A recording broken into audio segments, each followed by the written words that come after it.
Dagsana sa transport terminal at palipara ng mga gugunita ng Semana Santa sa kani-kanilang probinsya. Sa Parañaque Integrated Terminal Exchange, 70 to 100% pong fully booked na ang ilang bus companies. Karamihan sa mga ito ay punuan na ay pa-Southern Luzon, katulad po ng Quezon, Batangas at maging sa Mindoro.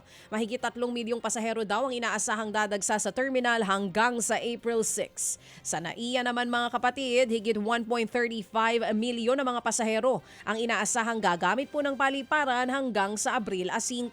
Bahagya po itong mas tataas pa kumpara sa mga pasahero ng kaparehong panahon noong 2025. Sa ngayon ay sapat pa naman ang mga eroplano, local o international flights man yan. Nasagipang 8 taong gulang na babae na inaabuso umano ng kanyang ama at madrasta sa Quezon City. Tadtad ng sugat sa iba't ibang bahagi ng katawan ng biktima ng masagip ng mga opisyal ng Barangay Payatas B. Ayon sa mediko legal, may higit 30 mga sugat, pasa, kalmot, bali at gasgas sa buong katawan ng biktima. Nasa kustodiya na ng mga pulis ang mag-live-in partner na todo tanggi sa paratang. Nasa pangangalaga na ng mga social worker ang biktima. Hindi naman pinayagang makapagpiyansa ang mga suspect. Naharap sila sa kasong paglabag sa Special Protection of Children Against Abuse and Exploitation Act. Arestado naman po ang 2 Indian national dahil po sa marahas daw na paniningil ng utang sa kanilang mga kapwa Indian. Ayon sa biktima, napilitan siyang umutang ng 400,000 pesos sa mga suspect nang magkasakit ang kanyang mga magulang sa India. Dahil po sa laki ng interes, 25% po na interes yan, nahirapan na ngang magbayad ang biktima.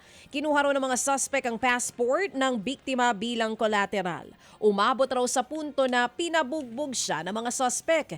Itinanggi naman po ng mga suspect ang mga paratang. Nahaharap po sa patong-patong na reklamo ang 2 suspect. Kabilang po dyan ang grave coercion, theft at paglabag sa Cybercrime Prevention Act.